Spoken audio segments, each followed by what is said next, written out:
Time now for sports on 104.7 The Cave.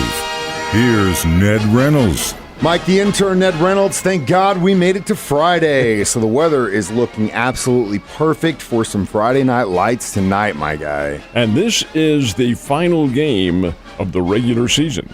Now, there's the key, regular season. Does it mean the season's over? Hardly.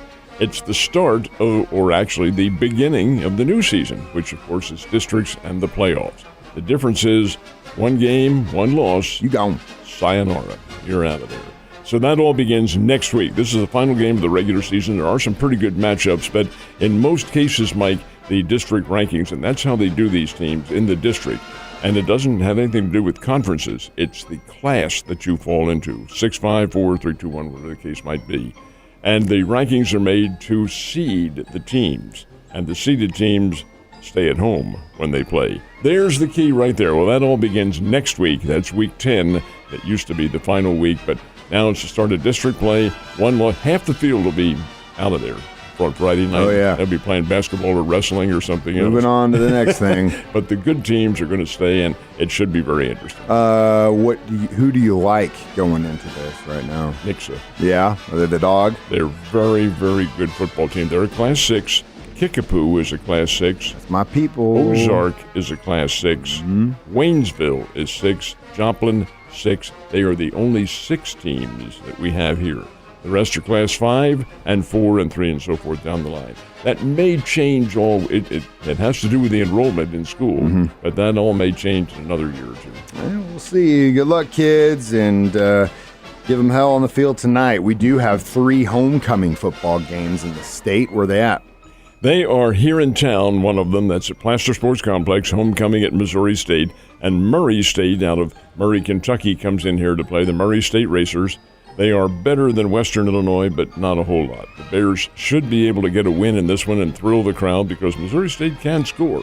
And that would be very good for a Missouri State football team that is young and coming on. That's the homecoming game here. There's also a homecoming game in Nixa. That's where Evangel plays their home games. And Evangel's undefeated. And their homecoming opponent is Friends University. You're familiar with them? I always thought you were talking about the TV show.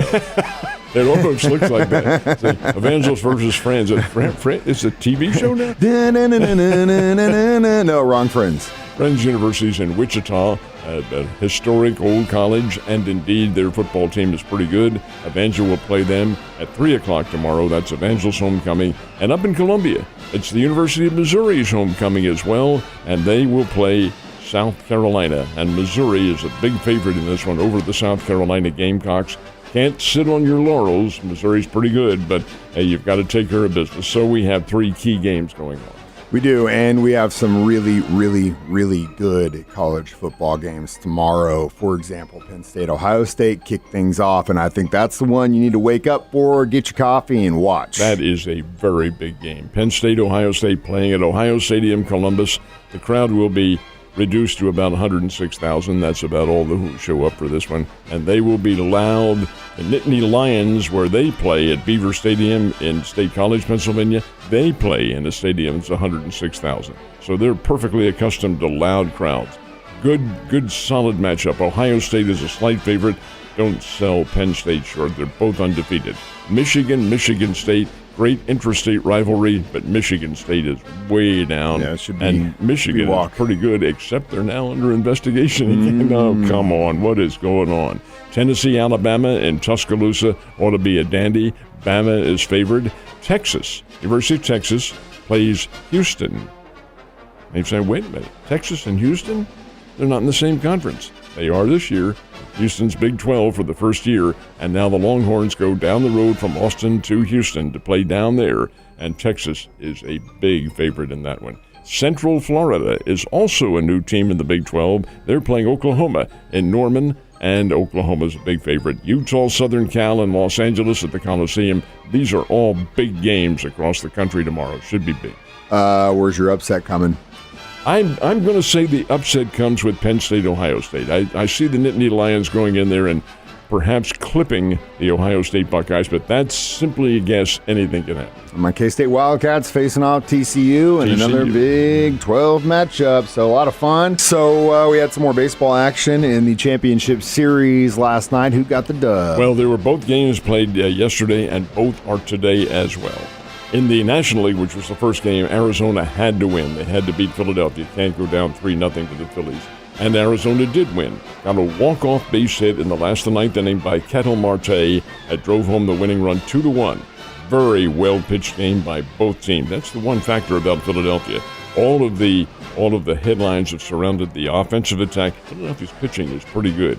So is Arizona's. And the Diamondbacks yesterday got a great pitching performance from Brandon Pfaadt. The kid's name is P-F-A-A-T. It's pronounced Pfaadt. Out of Bellarmine in Louisville. And he pitched well. Got taken out in the seventh inning to the boos of the crowd. They had a shutout going. They're going to need him back. Well, they want. That's what they were doing, saving him for the future. Anyway, Arizona wins the game. Those teams play again tonight. Now, the Texas Rangers Astros. I love the media, and I'm being very facetious. They wrote off the world champion Astros after they lost the first two games in Houston. Wrong-o. Not so fast. Houston's come back and won the next two up at Arlington in the Globe Life Stadium. Houston won yesterday 10-3 last night. That series tied 2-2. They play again this afternoon. Just a side note, the band Creed was down there because Kent Higher is become one of the rallying cries of the Rangers. And they went to perform, and that was the third game. And someone got first comment said, if we lose tonight, we now know why. If we lose after leading the series 2-0, we now know why.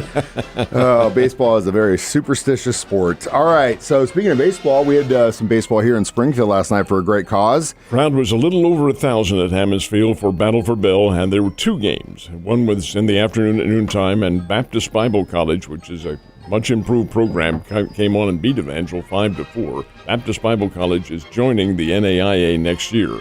They play those teams anyway, so why not join them? BBC 5, Evangel 4 in the day game. Night game was the Bears and Drury, and this is the seventh time they've met in Battle for Bell. And Missouri State's won all 7 of the games. Won last night, put it away with a 2-run homer in the second inning and a 5-run third inning, and Missouri State won 10-3. That's really kind of the difference between a D1 and D2 ball club. Bears have the power. Both teams' pitching staffs struck out 11 batters. Bears pitchers had 11 Drury strikeouts. Drury's pitchers had 11 Bears strikeouts. But the Bears had the big shots. The two home runs, and the second one was a bomb. 10-3, Missouri State wins it. So Battle for Bell, a success, and proceeds, the bulk of them go to the ALS Foundation at Cox Health Systems.